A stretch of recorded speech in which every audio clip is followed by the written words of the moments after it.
Hello everyone, this is Shalini. Welcome to the legal lens. आज की इस सीरीज़ में हम आधुनिक भारतीय इतिहास देखेंगे, जो कि घटना चक्र में जिस तरीके से मेंशन है, हम इस तरीके से पढ़ेंगे कि पहले हम नोट्स जो भी उसके हैं उसको लाइन बाय लाइन पढ़ेंगे कि वहाँ पे क्या चीज़ें मेंशन की हुई हैं। उसके बाद हम उससे रिलेटेड जो एमसीक्यूज़ हैं, जो एग्ज़ाम्स में पूछे गए हैं, उन्हें देखेंगे। इसमें हमारा पहला टॉपिक है यूरोपीय कंपनियों का भारत में आगमन। शुरू करते हैं हम।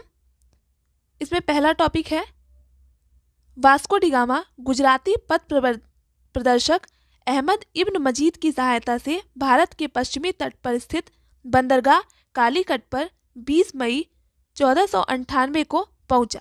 उसने यहां पहुंचकर भारत के नए समुद्री मार्ग की खोज की। कालीकट के तत्कालीन शासक जमोरीन ने वास्को डी गामा का स्वागत किया। वास्को डी गामा के भारत आगमन से पुर्तगालियों एवं भारत के मध्य व्यापार के क्षेत्र में एक नए युग का शुभारंभ हुआ। वास्को डी गामा ने काली मिर्च के व्यापार से 60 गुना अधिक मुनाफा कमाया, जिससे अन्य पुर्तगाली व्यापारियों को भी प्रोत्साहन मिला। 1505 में फ्रांसिस्को दी अल्मीडा भारत में प्रथम पुर्तगाली वायसराय एवं गवर्नर बनकर आया। व्यापारिक हितों के परिप्रेक्ष्य में हिंद महासागर में प्रभुत्व स्थापित करने के लिए अल्मीडा ने ब्लू वाटर पॉलिसी अर्थात नीला जल की नीति का प्रतिपादन किया। तो अब तक हमने क्या क्या देखा कि पहला जो भारत में आया था पुर्तगाली वो था वास्को डी गामा, और दूसरा क्वेश्चन यहाँ से इम्पोर्टेंट बनता है कि प्रथम पुर्तगाली वायसरॉय भारत का कौन था। तो ये फ्रांसिस्को दी अल्मीडा था। नेक्स्ट हम स्टार्ट करते हैं। नेक्स्ट है अल्मीडा के बाद अल्फोंसो दी अल्बुकर्क 1509 ईस्वी में भारत का गवर्नर बना। उसने 1510 ईस्वी में बीजापुर के शासक यूसुफ आदिल शाह से गोवा छीनकर अपने अधिकार में कर लिया। इसे भारत में पुर्तगीज शक्ति का वास्तविक संस्थापक माना जाता है।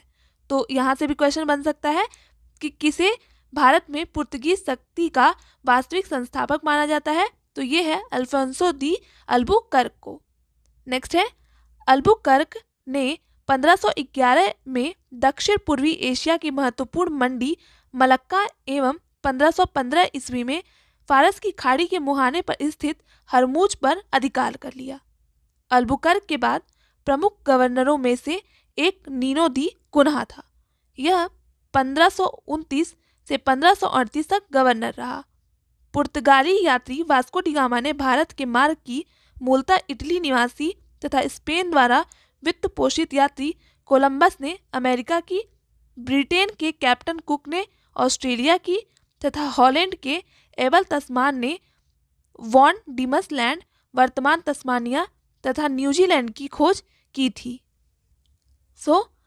कोलंबस ने अमेरिका की खोज की थी, कैप्टन कुक ने ऑस्ट्रेलिया की खोज की थी और एबल तस्मान ने तस्मानिया और न्यूजीलैंड की खोज की थी। अब आगे देखते हैं हम। पुर्तगालियों के भारत में प्रथम यूरोपीय दुर्ग भी का निर्माण अल्फोंसो दी अल्बुकर्क, इस समय वह गवर्नर नहीं था, द्वारा 1503 में कोचीन में कराया गया। अंजी द्वीप एवं कन्नानोर, जो कि वर्तमान कुन्नूर है, में पुर्तगाली दुर्गों का निर्माण फ्रांसिस्को दी अल्मीडा द्वारा 1505 में कराया गया। मध्यकाल में सर्वप्रथम भारत से व्यापार संबंध स्थापित करने वाले पुर्तगाली थे। अब आगे देखते हैं हम।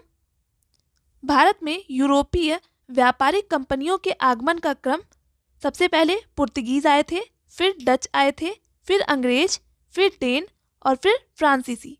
पहले पुर्तगीज, फिर डच, फिर अंग्रेज, फिर डेन, फिर फ्रांसीसी।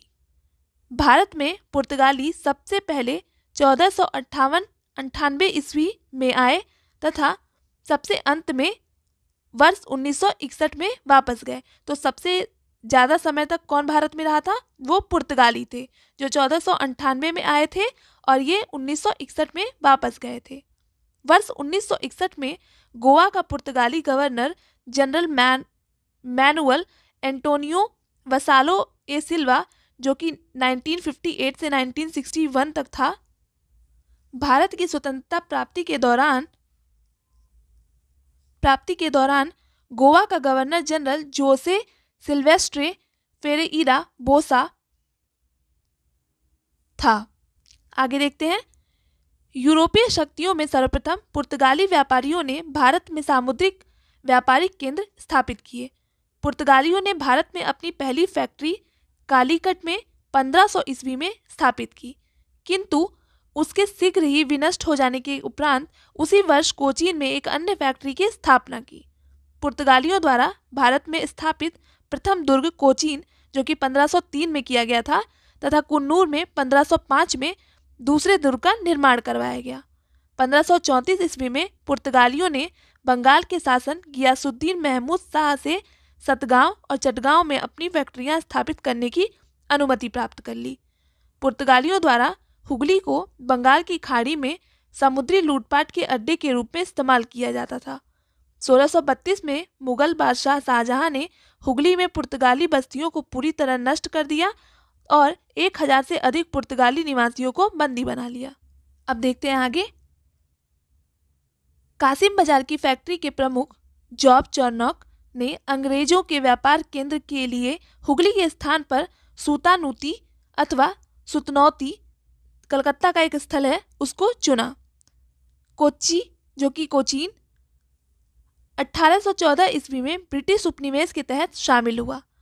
अंग्रेजी ईस्ट इंडिया कंपनी का सूत्रपात 1599 ईस्वी में हुआ, जब लंदन के कुछ साहसिक व्यापारियों ने एक समूह का गठन कर 30,133 पाउंड की वचनबद्ध अभिदत्त पूंजी के साथ ईस्ट इंडीज व्यापार के लिए अभिप्रेत समुद्री अभियान हेतु आवेदन प्रस्ताव ब्रिटिश क्राउन के समक्ष प्रस्तुत किया।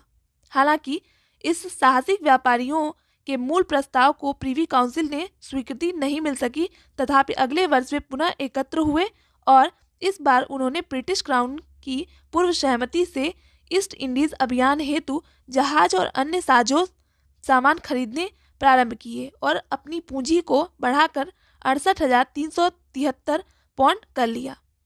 31 दिसंबर 1600 ईस्वी को ब्रिटिश महारानी एलिजाबेथ ने इन्हें the governor and company of merchant of London trading into the east Indies, प्रथम गवर्नर थॉमस स्मिथ के नाम के तहत रॉयल चार्टर ऑफ इनकॉर्पोरेशन प्रदान किया।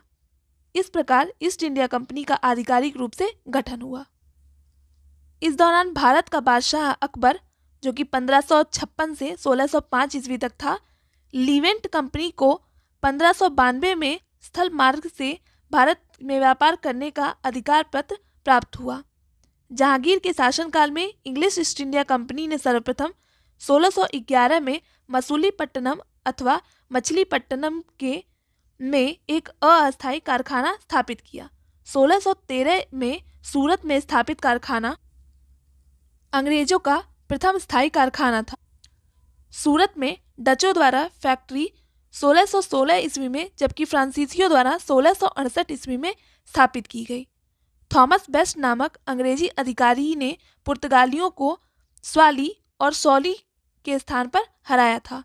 1662 में इंग्लैंड के सम्राट चार्ल्स द्वितीय का विवाह पुर्तगाल की राजकुमारी कैथरीन से होने पर चार्ल्स को बम्बई उपहार के रूप में प्राप्त हुआ था, जिसे उन्होंने 1668 ईस्वी में 10 पाउंड वार्षिक किराए पर ब्रिटिश ईस्ट इंडिया कंपनी को दे दिया था।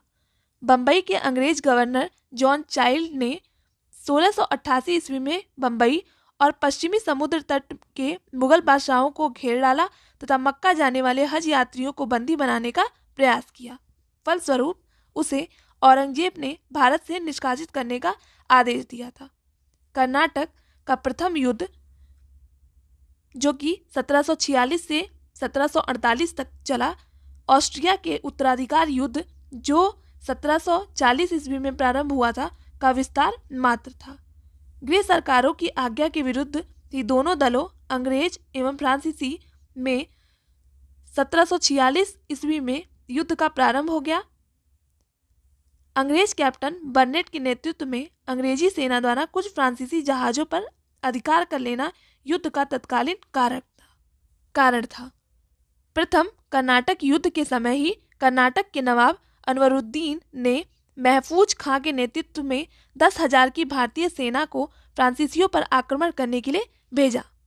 कैप्टन पैराडाइज के नेतृत्व में फ्रांसीसी सेना ने अडयार नदी पर स्थित सेंट थॉमे नामक स्थान पर नवाब की सेना को पराजित किया। यूरोप में युद्ध होते ही कर्नाटक का प्रथम युद्ध समाप्त हो गया। एक्सला शापेल की संधि, जो कि 1748 में ऑस्ट्रिया के उत्तराधिकार का युद्ध का समाप्त हो गया तथा मद्रास अंग्रेजों को पुनः प्राप्त हो गया। आगे है, डुप्ले ने पहली बार वे हथकंडे प्रयोग किए जो भारत को जीतने के लिए अंग्रेजों के मार्गदर्शक बने। यह डुप्ले ही था जिसने पहली बार यूरोपीय सेना को भारतीय राजदरबारों में भारतीय वेपन नियुक्त करवाया तथा जिसने पहली बार यूरोपीय हितों के लिए भारतीय राजनीति में हस्तक्षेप किया तथा भारत में यूरोपीय साम्राज्य की नींव रखी। लुई 14वें के मंत्री काल्बर्ट द्वारा 1664 ईस्वी में फ्रेंच ईस्ट इंडिया कंपनी की स्थापना हुई, जिससे फ्रांसीसी में कंपनी फ्रैंकाइज पोर ले कॉमर्स दे इंडीज ओरिएंटल कहा गया। फ्रांसीसी कंपनी का निर्माण राज्य द्वारा हुआ और राज्य ही इसका सारा खर्च देता था। 1667 ईस्वी में फ्रैंकोइस कैरो के नेतृत्व में एक अभियान दल भारत के लिए रवाना हुआ, जिसने 1668 में सूरत में अपने पहले व्यापारिक कारखाने की स्थापना की। मैरकारा गोलकुंडा के सुल्तान से एक अधिकार प्राप्त कर 1669 ईस्वी में मसूलीपट्टनम में दूसरी फ्रांसीसी कोठी स्थापित की गई। डचों ने अपनी प्रथम फैक्ट्री की स्थापना मसूलीपट्टनम में की थी। डचों की बंगाल में पहली कंपनी पीपली में 1627 ईस्वी में स्थापित हुई। इसके कुछ ही दिनों बाद डच पीपली के बालासोर चले आए, परंतु बंगाल में डचों का व्यापार सही ढंग से 1653 ईस्वी में शुरू हुआ, जब चिंसूरा में अपनी कंपनी स्थापित की। चिंसूरा के डच किले को गुस्टावुस फोर्ट के नाम से जानते थे। यूरोपवासियों को सर्वोत्तम सोरा और अफीम बिहार से प्राप्त होता था। अंग्रेजी शासनकाल में बिहार अफीम उत्पाद हेतु प्रसिद्ध था। भारत में यूरोपीय शक्तियों के आगमन का क्रम इस प्रकार है। पहले पुर्तगीज आए, फिर डच, फिर अंग्रेज, फिर डेन, फिर फ्रांसीसी और सबसे अधिक समय तक पुर्तगीज रहे थे। अब हम देखेंगे कुछ क्वेश्चन जो एग्जाम्स में पूछे जा चुके हैं, वो इन्हीं नोट्स से ही पूछे गए थे, तो हम उनको देखते हैं कि हम कितना रिलेट कर पा रहे हैं और कितनी चीज़ें हमें रिटेन रही हैं। जिसमें पहला है, वास्को डी गामा कालीकट पर किस वर्ष में आया? तो इसका आंसर है 1498 AD में। यहाँ एक्सप्लेनेशन भी दिया हुआ है, तो आप इसे भी रेफर कर सकते हैं। वैसे जो हमने नोट्स पढ़ा है उसकी पहली लाइन में ही लिखा हुआ है कि वास्को डी गामा जो है वो भारत 1498 AD में आया था। नेक्स्ट क्वेश्चन है, निम्न में से कौन नीला जल योजना ब्लू वाटर नीति से संबंधित है? तो ये हमें पता है कि अल्फांसो दी अल्मीड़ा जो था वो ब्लू वाटर पॉलिसी से रिलेटेड था। नेक्स्ट है, मध्यकाल में सर्वप्रथम भारत से व्यापार संबंध स्थापित करने वाले थे, तो ये पुर्तगाली थे और ये most of the time exams में पूछा गया है। नेक्स्ट क्वेश्चन है, पुर्तगाली उपनिवेश का प्रथम वायसराय भारत में कौन हुआ? तो ये अल्मीड़ा था।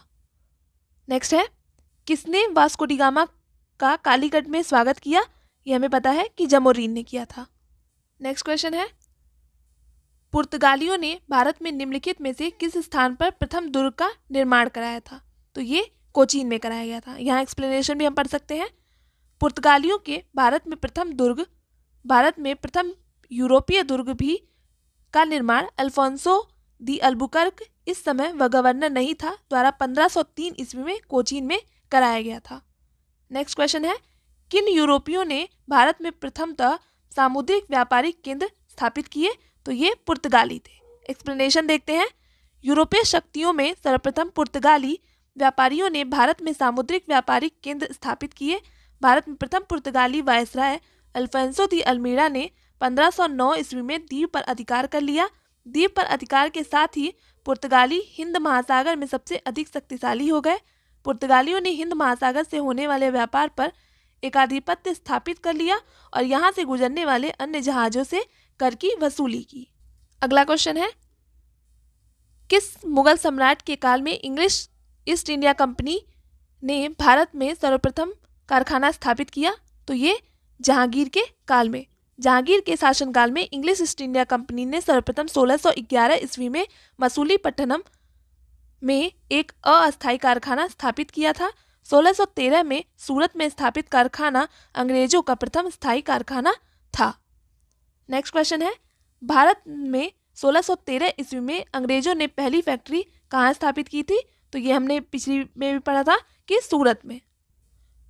आज के सेशन में बस हम इतना डिस्कस करेंगे। नेक्स्ट वीडियो में हम आगे के जो भी ऐतिहासिक घटनाक्रम थे उनको डिस्कस करेंगे। पहले हम नोट्स पढ़ेंगे, फिर उससे रिलेटेड क्वेश्चंस को देखेंगे। इससे हमारा बेसिक भी स्ट्रांग हो जाएगा और इनसे क्या क्वेश्चंस फॉर्म होते हैं उसे भी हम इजीली कर पाएंगे। तब तक के लिए keep preparing, keep shining, keep learning. All the best. Thank you.